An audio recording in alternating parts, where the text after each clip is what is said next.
WWL-TV. The spirit of Louisiana. This is Louisiana's news leader, Channel 4's Eyewitness News. A monster Category 3 storm and possibly taking aim at southeast Louisiana. Hurricane Katrina continues to move west in the Gulf of Mexico. The big question is, where will the storm make landfall? When will it turn north? John Gumm is in the Weather Center. Let's get right to this, John. Any new information for us? No new information just yet, Eric. We're watching some brand new computer model runs that we're keeping track of, which will eventually help us to determine exactly where this storm is going to be headed. Now, I'm going to show you some graphics here. Now, we don't have the computer just ready just yet, but it's going to be coming up. So when you see it back there, take the graphics, and we'll show you the satellite picture from this storm. Actually, we'll start with the hurricane watch. There it is, Morgan City to the mouth of the Pearl River. This includes Lake Pontchartrain and New Orleans. This means basically, hurricane conditions are possible within this watch area in the next 36 hours. Probably going to be a little more than that, but possible within this watch area in the next 36 hours. Now, the storm still out here in the Gulf of Mexico. It's getting better organized this morning, and as we look at the satellite imagery here, you're going to notice the eye feature is again becoming visible. It went through a little eye wall replacement cycle this morning, which actually helped it to weaken a little bit. But usually, once these eye walls get a little more organized, it starts to gain more strength. And like we mentioned, this is a major Category 3 hurricane out here. There's the infrared satellite picture this afternoon, and just a very well-formed hurricane. Conditions well ahead of this storm, closer to us. Very warm water up here, very low shear profiles in the atmosphere. So everything that we're looking at indicates this hurricane has the potential to strengthen even more than it already has, and that's something obviously that concerns us a great deal. There's the latest advisory, 24.5 north, 85 west, 497 miles away from New Orleans. Movement is to the west at 7 miles per hour. The wind's at 115 miles per hour, making it a major Category 3 storm. And the pressure, and you know, this is interesting, the pressure is at 27.76 inches. That is extremely low. Typically, that would support a Category 4 storm, but the winds, according to the hurricane hunters, haven't quite responded to that just yet. But the pressures on this storm very low, and that's another one of the reasons we think that it could intensify even further. And here's one of the computer models that we look at. We're getting new information in constantly, but this is one of the ones that we put a high degree of confidence in. Here's where it's going to be at 8 o'clock tonight. Notice it's going to gain some strength in all likelihood according to this computer model. And again, the hurricane located right there in the center of where you see the circular isobars here. Those are pressure lines, or lines of equal pressure, with inside here being the lowest pressure, outside being the highest pressure. But watch where it goes. There's tomorrow morning. Now, here's one thing that we really need to make certain.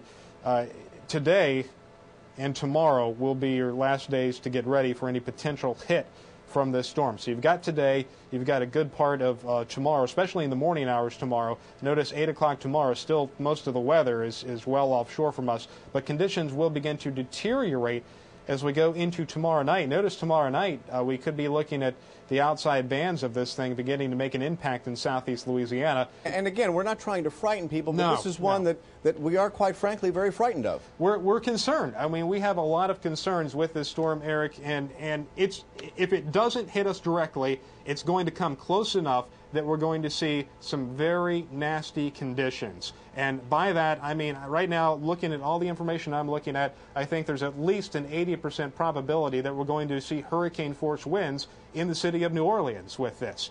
And that's if it does fade a little further to the east, perhaps. It's a big storm, Eric. It's getting bigger. You can't just think of it as one center point. You have to look at the entire wind field, the entire storm itself. It's going to have large impacts no matter where it makes landfall. You bet.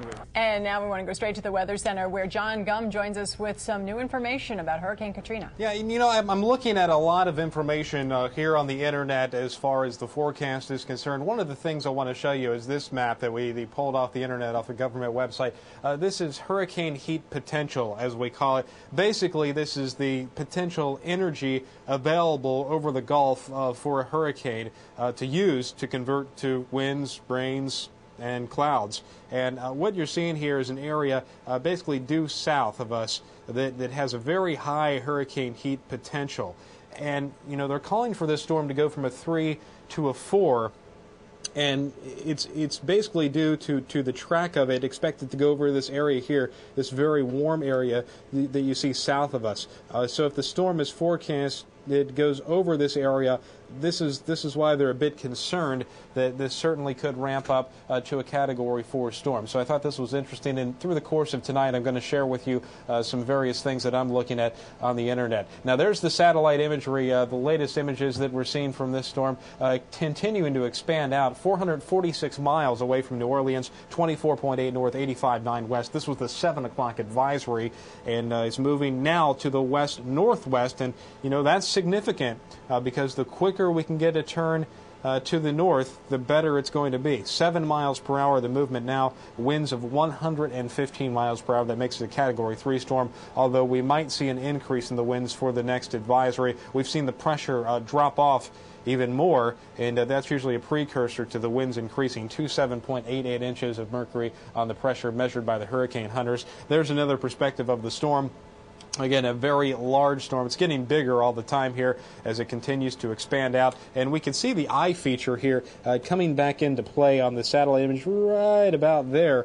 And that's the darker area you see there, which is the eye feature that we're seeing tonight. And you can kind of see how the clouds are wrapping up around that eye tonight. And we're starting to see, again, an increase in the deep shower and thunderstorm activity near the center of circulation. Hurricane watches, again, posted from intracoastal city all the way to the Mississippi-Alabama state line, including metropolitan New Orleans and Lake Pontchartrain, and it's likely that part of this area is going to go to a hurricane warning by 10 o'clock. So in the next couple of hours, I think the Hurricane Center is going to upgrade this to a hurricane warning, probably for metropolitan New Orleans and a large chunk of southeast Louisiana. Now, this is the water vapor imagery. This is something I want to show you.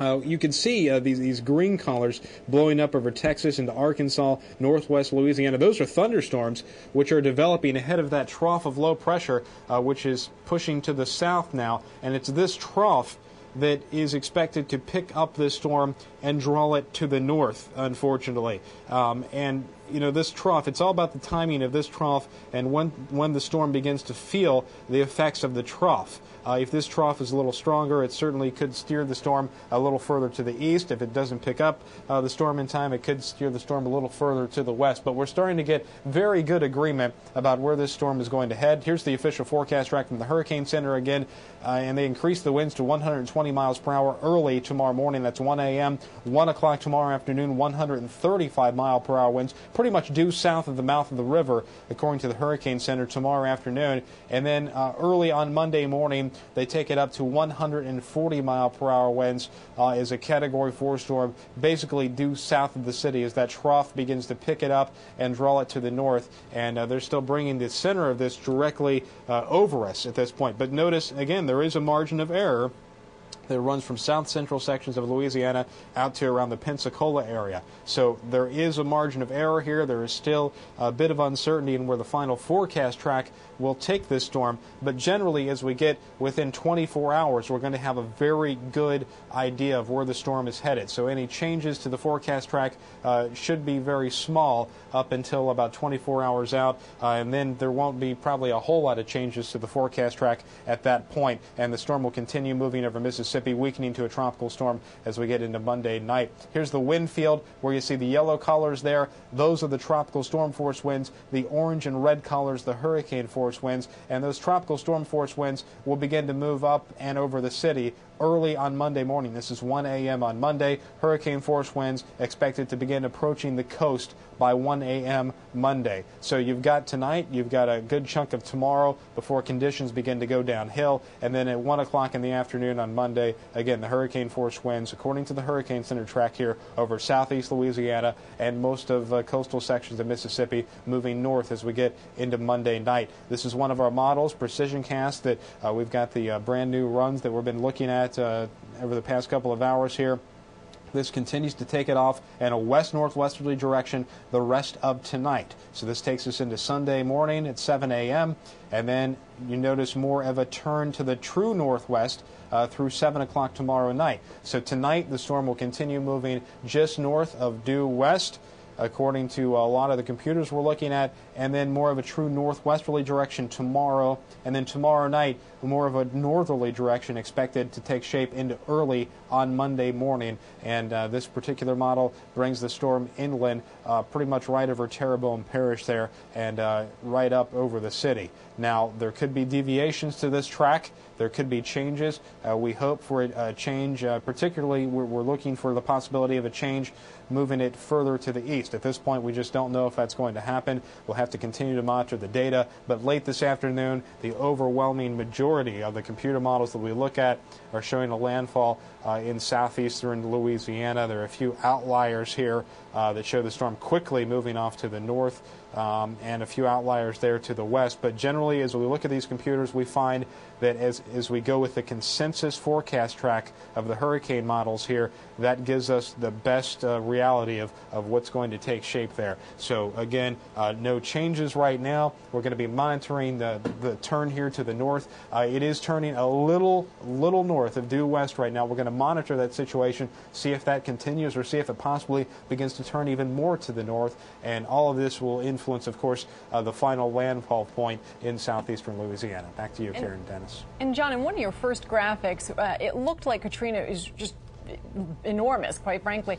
Can you put her in perspective by comparing her to some other hurricane we might be familiar with, so we get an idea of just how big it is? Well, right now, it appears to me that the size of this storm is getting close to what the size of Ivan was, if not a little bit bigger as far as the physical size of the storm. It is possible this storm could grow even larger in physical proportion, and that's important because when we're looking at where this is going to make landfall, we tend to concentrate on a center point. We're looking at little lines here with the models. Well, that's where the most intense weather is going to be, close to where the eye makes landfall. However, there's a wide range, a wide area around the hurricane which is going to experience some pretty rough conditions. So hurricane force winds will extend pretty far out away from the storm itself. So even if this storm should fade a little to the east, say moving over toward the Mississippi Gulf Coast, we're still going to see some pretty rough conditions here, perhaps not nearly as bad as it would be if it follows the hurricane center track directly over the city.